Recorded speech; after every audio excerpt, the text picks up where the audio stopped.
wrong with me? Why do I feel like this? I'm going crazy now. Why should I play the royal fool and die on mine own sword?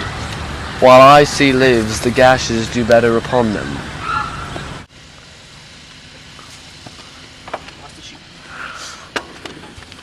Turn, hellhound, turn! Of all else men, I have avoided thee, but get back. My soul is too much charged with blood of thine already. I have no words, my voice is in my sword, thou bloody villain, thou terms can give thee out. Let fall thy blade on vulnerable crests. I bear a charmed life, which must not yield to one of woman born. The Macbeth was untimely ripped from his mother's womb. So, did you try me homemade haggis? I made it with my own sheep. Yeah, it's delicious. Oh, my mother, bro. Oh, that's a wee big baby. Having some haggis, haven't you? Scissors. Pliers. Flashlights. Oh, that's a big baby. Maraca. No sombrero. Tennis. Hulk glove. Oh, jeepers. I'm gonna have to rip it out untimely. During Macbeth times, births like Macduff's were not only unconventional, but also fatal. This is relevant because in the text, Shakespeare referenced the witches forecasting that Macbeth could not be harmed anyone not born from a woman. Accursed be that tongue that tells so, for it hath cowed my better part of man. And be these juggling fiends no more believe, that palter with us in a double sense, that keep the word of promise to our ear, and break it to our hope. I'll not fight with thee.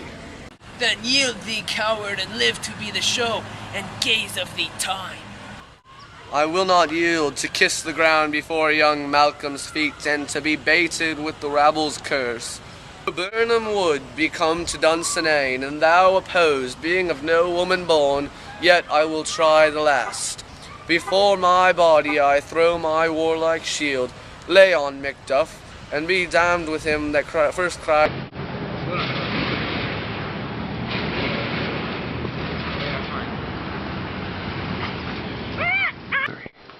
The three witches forecasted that Macbeth could and would not die until the wood moved towards his castle. In this case, each of Macduff's soldiers held a tree branch to camouflage themselves from Macbeth. From the view of Macbeth's castle, it appeared as though the forest was moving. This is relevant in today's text because it was almost like the primitive use of camouflage. On and off, Macduff! For Scotland, Jimmy!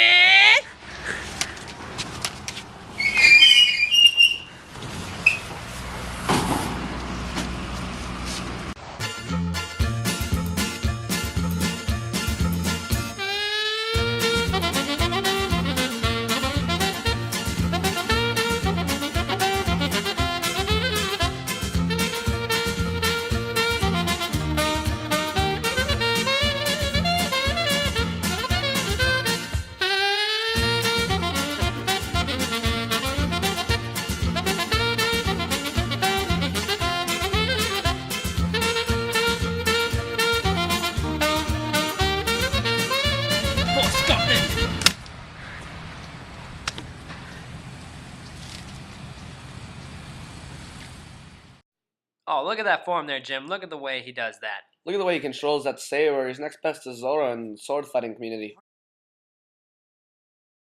Oh, just in. What's this, Tyrone? What's he doing with the sword? Up, up! Oh, jugular sliced. During this interpretation of Macbeth's Act 5, Scene 8, Macbeth turns to run rather than fighting. Macbeth did not want to be spared and tortured by Macduff. Traditionally, prisoners of war would be punished and tortured extensively with devices like the Judas chair, the rack, the thumbscrew, and the Spanish donkey. Because of Macbeth's knowledge of this, he decided to run rather than fight, or yield and get captured. If Macbeth was captured, Macduff would have zero compassion towards his cowardly pleas for help. Cut up, the rack dislocated all joints. Ooh, what a nice rack. The dumpster was a spiky vice that crushed fingers and toes. So did they ever put anything other than fingers in that? Like toes? Other punishments included the Judas chair and the Spanish donkey. The Spanish donkey was a V-shaped wooden table. The victims were weighed down and forced to straddle the table, which resulted in being torn in half. That's a nice Spanish donkey. The Judas chair was a pyramidal tower that the tortured would have to sit on for prolonged periods of time. Judas chair. No comment.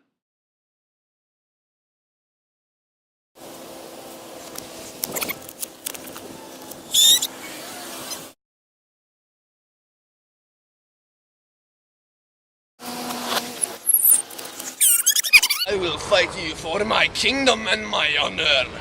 Never! You die for Duncan!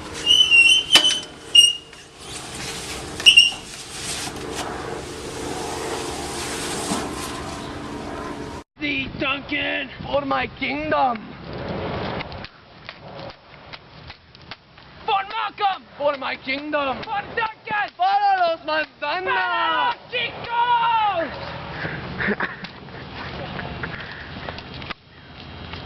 For Scarlet!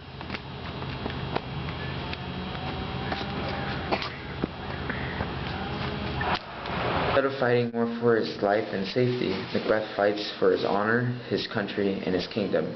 At this time in history, a death in battle was considered much more honorable than dying while fleeing. Although he knew his fate, Macbeth still wanted to be thought of fondly by his family and friends.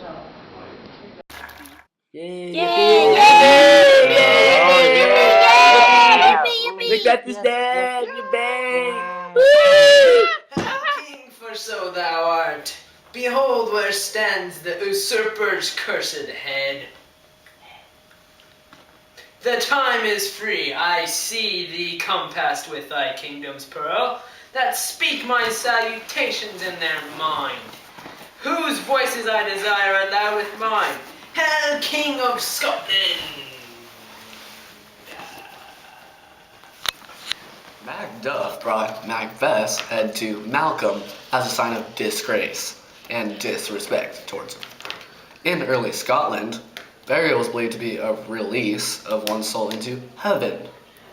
Since Macbeth's body and head were not buried, this is seen as Macbeth's soul not being released into the heavens.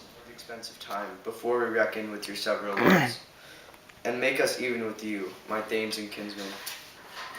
Henceforth be earls, the first that ever Scotland in such an honour named.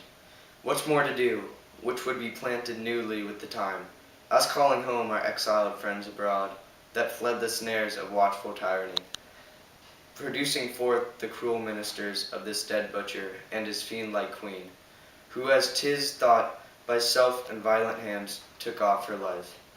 This, and what needful else, that calls upon us by the grace of grace, we will perform in measure, time, and place. So thanks to all at once, and to each one, whom we invite to see us crowned at Scone.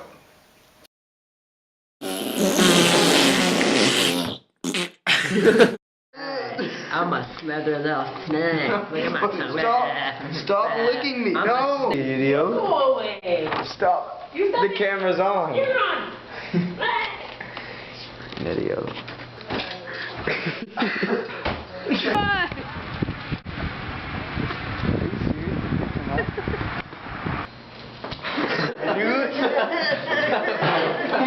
Spencer! Okay.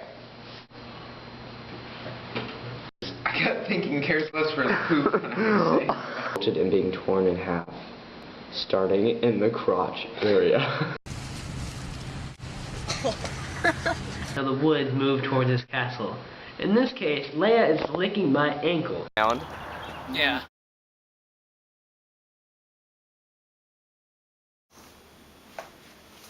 There you go. Just go with that. No photos, please. No photos, please. No photos, please. Ow! You scratched me in the head. Don't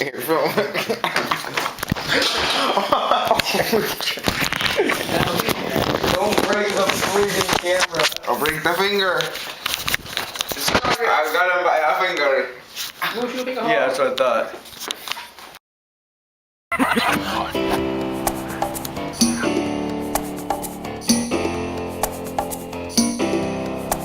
See you driving round town with the girl I love, and I'm like, forget you.